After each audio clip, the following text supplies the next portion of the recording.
Hey everyone, my name is Brendon Ip. I'm from Ip Physiotherapy and I'm a registered physiotherapist based out of Vancouver, British Columbia. So I run a segment and a podcast called The Run Lab where I typically talk about all things related to running, from motivation to how to get faster and everything in between. But for today's session, we will be talking about something different. As part of the Vancouver Virtual Run Summit, today we will be talking about the great barefoot running debate. Now, this is something that you probably have heard before, and we are talking about minimalist shoes versus maximalist shoes. Now, we're going to assume that you have a proper fit in these shoes. Fitting is not the topic of today's discussion, but we will be just talking about the style of shoe and which one's better. Now, with the great barefoot running debate, I'm sure that you guys all remember these kind of Vibram 5-toe shoes like this, right? You remember those. Now, not to say one is better than the other, but I'm sure that you've heard camps that swear by running with barefoot minimalist shoes. We're talking low, flat racing shoes, minimal cushioning, and you're feeling a lot of heavy ground striking. And some people swear by that. For some reason, maybe it's comfort, maybe it's because they feel fast, maybe they feel more stable. But you've probably also seen the other camp. We're talking maximalist shoes. We're talking 3-inch thick foam wedges. We're talking about old school HOKAS, right? So which is better? And you know, I know that you guys probably want a clear-cut answer, and I hate to do it to you guys, but the answer is it depends. I know, like, it's a really big gray area, but I'll explain why it depends, and I'll explain what it depends on. Now, typically speaking, if you take the general public and you poll them and you watch them run when they don't know they're being watched, most of the regular population is going to heel strike. And by heel strike, I mean everything from the calcaneus, the heel bone, or backwards, okay? Now, that's going to be around an 80 to 20% difference. That's a massive proportion that heel strikes. Now, many studies that observe a collegiate level runners, so this is getting a little bit more competitive, right? They're putting in a lot more training. There's a program going on, and some of these guys are fast, and some of these guys actually have a history in the sport moving forward when they get older. And so as you get more competitive, where does the shift go? You find about a 60% proportion that forefoot strike. Now, that's a pretty big switch. And if you switch to elite level runners, as in Olympics or World Championships, you're going to find an even higher percentage of those forefoot striking. Why is that? Is that because they're going faster? Or is it because it's the safer way to run? And again, the answer is it depends, because it depends on what you're dealing with. It depends on who you are as a runner. Now, am I going to change a runner's style of running if they are, running a sub 130 half marathon with no injuries, even though they heel strike really hard, and when they walk across the hardwood floors, I can hear their heel just slam against the ground? You know what? If it's not broken, why fix it? All right. I mean, I might keep an eye on it just to make sure it doesn't become something serious, but I'm not going to ask a runner of mine to change the way they run completely solely because of some preconceived, hey, this is better or that's better. Now, we talk about previous injury, and previous injury has a large reasoning behind which way you might run. Now, studies will show that when you hind foot strike, so when you strike with your heel, you're going to have a lot more ground reaction force. So the ground reaction force is the force that responds. It's physics, right? Every force is met with an equal and opposite force. And so when you slam your heel against the ground, you're going to get the same jolt right back up the bone. And so repetitive stress injuries tend to be way more common in heel strikers. Now, if you have a repetitive stress injury, do you think you're going to heel foot? You're not. You're probably going to forefoot strike. Now, what about forefoot striking, right? Clearly, there's got to be pros and cons to each. And you're right. So when you forefoot strike, a lot of studies will show that there's much more reaction force in the musculature. So you're going to load your Achilles, you're going to load the triceps surae, that's your gastrocs, both of your calves, and your soleus, your lower calf. You're going to load those muscles way more. Okay, and so that is a trade-off. If you have a muscular injury or an Achilles tendinopathy, are you going to forefoot strike?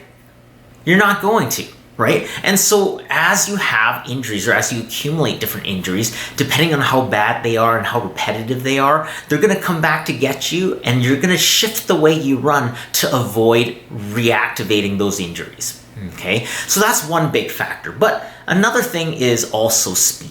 So we did talk earlier about more elite runners and why they go forefoot striking. Think about racing spikes. So racing flats where the spikes are on the front of the shoe. We're talking 100 meter, 200 meter, anything on the track. Think Usain Bolt fast, right? They have spikes on the front of the shoe, but almost nothing on the heel because the heel never touches the ground. Why is that? Because when you're sprinting, you have to have such an angular force forward that drives your propulsion that you're basically never touching your heel down. If you were more upright, too much of your force is going to go up and down. It's not going to be effective, right? And so that doesn't mean that you can't forefoot strike and go slower if you're a recreational runner. That also doesn't mean that you can't be a heel striker and go really, really fast. You know, one of the things I tell all my runners is no matter what style of running they've adapted to and learned and trained to do in their training program, at the end of the day, you're going to save your legs during the run. And when you're feeling like you need a little bit of extra juice, you're going to revert back to the way that you normally run. And that's where you're going to feel more powerful. That's going to be where you feel comfortable and you're going to be more energy efficient. I have 100% forefoot strike almost the entire race just to heel strike for the last 5 kilometers. That's just because I was starting to feel a little tired, a little bit tight in the calves. And so I decided, hey, you know what? I'm going to change it up a bit.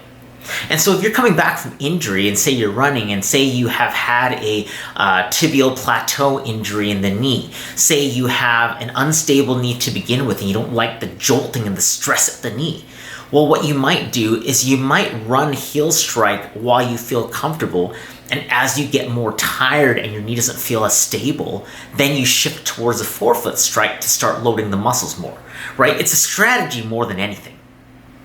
So you might be sitting there, you're like, well, hello, Brendon, what about the book Born to Run? Yes, that is kind of where the original barefoot running debate came from. And what they did was it described a tribe almost in the middle of nowhere, and it found that these natives were running almost with barefoot, like barely anything strapped onto their feet. And they were actually able to run very, very long distances.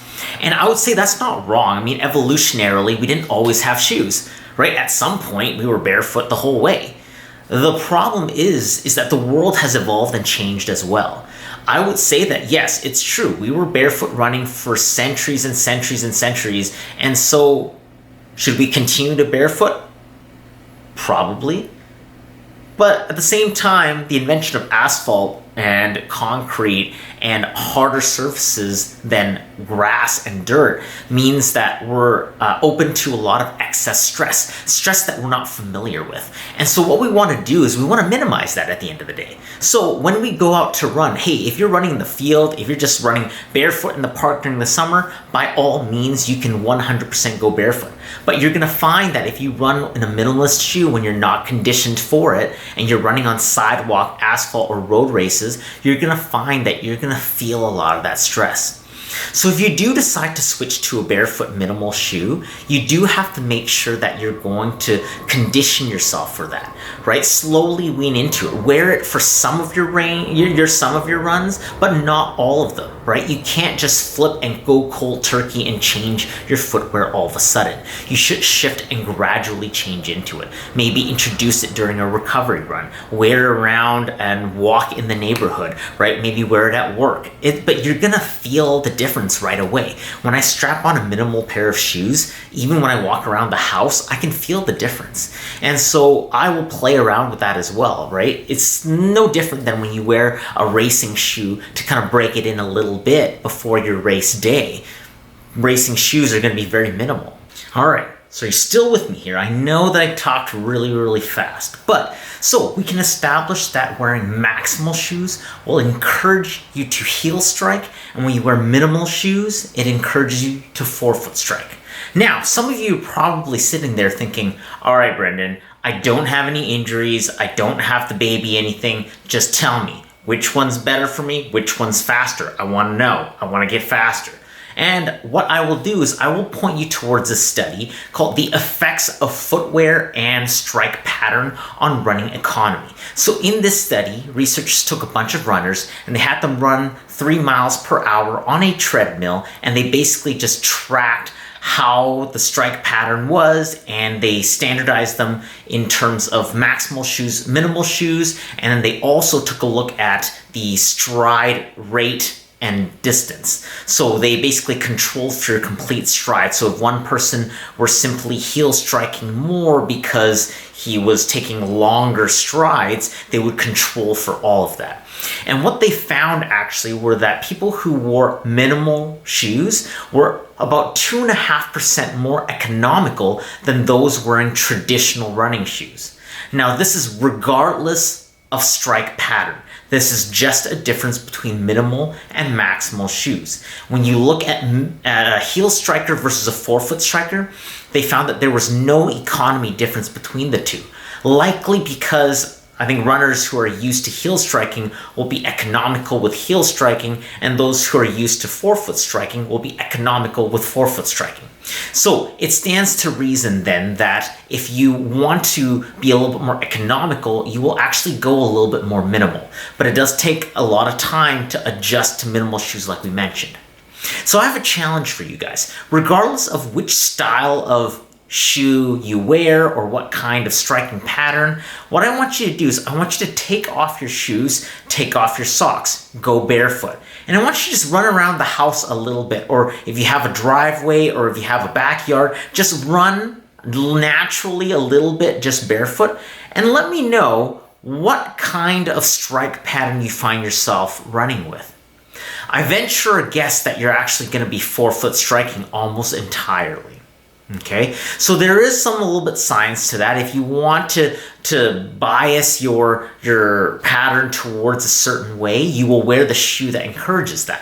So if you're a forefoot striker, you're economical with it, you're used to it, then really at the end of the day, you should be on a minimal running shoe. That will help you do what you do best. Likewise, if you're a heel striker and you don't have injuries with repetitive strain or stress, and you're happy with being a heel striker, then you know what? Get a maximal shoe that allows you to do that. When you run a little bit faster during a race, if your shoe does not have enough cushioning there, then your heel striking is going to lead to issues. So what I encourage you guys to do is not completely change what you usually typically do.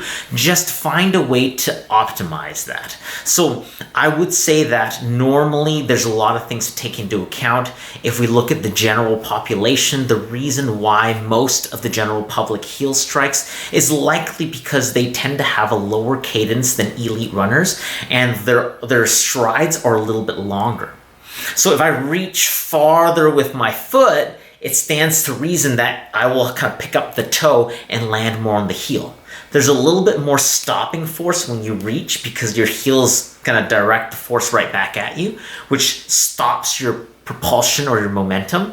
And that's probably where that 2.5% economy comes from. Whereas minimal runners will tend to forefoot strike and have smaller strides. They'll have a higher cadence, higher turnover rate, but that means that they're landing on the toe. They're a little bit lighter, a little bit more nimble.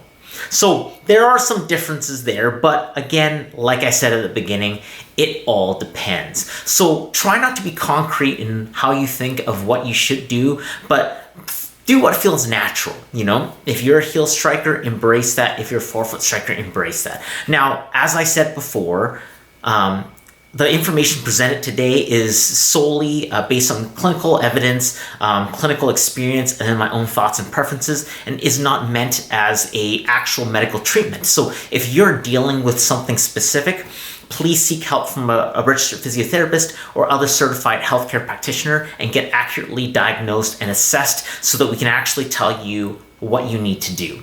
But this is just a very general overview of the barefoot versus maximal running shoe debate. So remember, you don't need to be wearing a particular shoe in order to perform well. Back in November, I ran the 2019 Standard Chartered Marathon in Singapore, and believe it or not, somebody ran by me wearing shoes like this. So, that being said, go out and run hard. You don't need to go out and buy a brand new pair of shoes. You just need some pair of running shoes. That is, unless you're running in the field. Okay, so my name is Brendon Ip. I'm from Ip Physio. I am a registered physiotherapist based out of Vancouver, British Columbia. And follow us at our website down below. If you have any questions, comments, or concerns, please send me an email right here. And follow us on our podcast at the link below and also on Instagram. Thanks.